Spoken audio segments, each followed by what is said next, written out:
What's up, everybody? My name is Dwight, and welcome back to GeForce Garage. Our team over in China covered a build by Xingkai themed around the game Justice, which recently launched its second anniversary version with NVIDIA Ray Tracing and DLSS 2.0. Let's go check it out.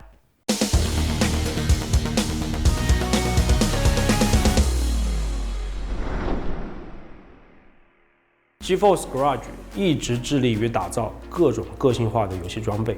这一次，我们决定邀请国内顶尖的 MOD 团队 FUXK， 请他来为我们设计和打造这台逆水寒的超级游戏主机。FUXK 是由中国著名的 MOD 大师邢凯创立的设计品牌。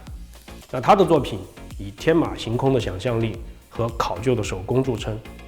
那接下来，我们将为大家展现这台由 FUXK 团队设计和打造的 GeForce RTX 超级游戏主机。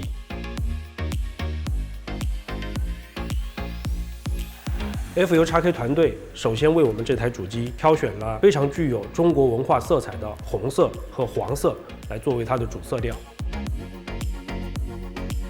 FUXK 团队还在这台主机的侧面板上喷绘了非常精美的逆水寒中的主题人物。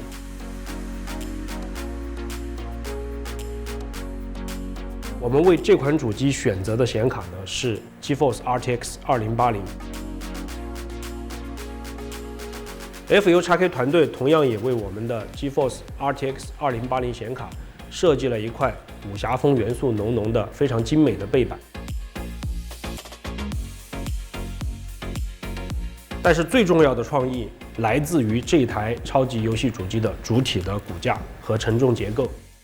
整个作品的承重结构的骨架上呢，都覆盖着非常精美的这个武侠风浓浓的古朴的这种花纹和纹饰。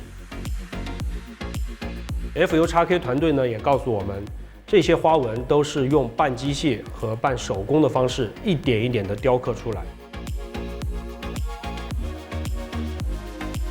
这台作品将会被交给一位非常幸运的热爱逆水寒的超级游戏玩家，他将会在直播平台上用这台作品畅玩逆水寒的最新版本，并向我们广大的玩家分享2080显卡和逆水寒结合为我们玩家带来的最极致的游戏体验。